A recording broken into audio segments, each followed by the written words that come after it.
ಕೊಡಗು ಜಿಲ್ಲೆಯ ವಿರಾಜಪೇಟೆ ತಾಲೂಕಿನಲ್ಲಿ ಗಾಳಿ ಮಳೆಗೆ ಮರ ಉರುಳಿ ಚಲಿಸ್ತಾ ಇದ್ದ ಸ್ಕೂಟರ್ ಮೇಲೆ ಬಿದ್ದ ಪರಿಣಾಮ ಮಹಿಳೆಯೊಬ್ಬರು ಗಾಯಗೊಂಡ ಘಟನೆ ನಡೆದಿದೆ. ಅದೃಷ್ಟವಶಾತ್ ಮಹಿಳೆ ಪ್ರಾಣಾಪಾಯದಿಂದ ಪಾರಾಗಿದ್ದಾರೆ. ಕೊಡಗು ಜಿಲ್ಲೆ ವಿರಾಜಪೇಟೆ ತಾಲೂಕಿನ ಬೇಟೋಳಿ ಗ್ರಾಮದಲ್ಲಿ ಈ ಘಟನೆ ನಡೆದಿದೆ.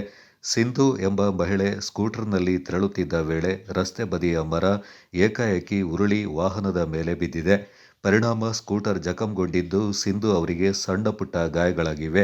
ಸ್ಥಳೀಯರು ತಕ್ಷಣ ನೆರವಿಗೆ ಧಾವಿಸಿ ಅವರನ್ನ ವಿರಾಜಪೇಟೆ ಸರಕಾರಿ ಆಸ್ಪತ್ರೆಗೆ ದಾಖಲಿಸಿದ್ರು. ಪ್ರಥಮ ಚಿಕಿತ್ಸೆ ನೀಡಿದ ಬಳಿಕ ಹೆಚ್ಚಿನ ಚಿಕಿತ್ಸೆಗೆ ಮಡಿಕೇರಿ ಆಸ್ಪತ್ರೆಗೆ ಕರೆದೊಯ್ಯಲಾಗಿದೆ.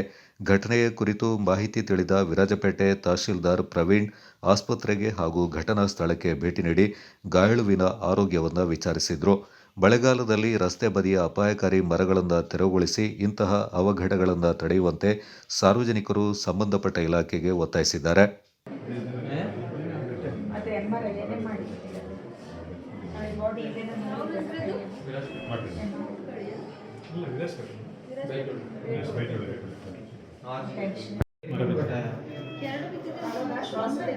ದೊಡ್ಡ ಮರ ಬಿದ್ದಿದೆ, ನಾವು ನೋಡಿಲ್ಲ. ನಾವು ಒಬ್ಬರೇ ಇದ್ದೀವಿ. ರೋಡ್ ಫುಲ್ ಬ್ಲಾಕ್, ದೊಡ್ಡ ಮರನೇ. ಅದರದೊಂದು ಸ್ಕೂಟಿ ಮುಂದೆ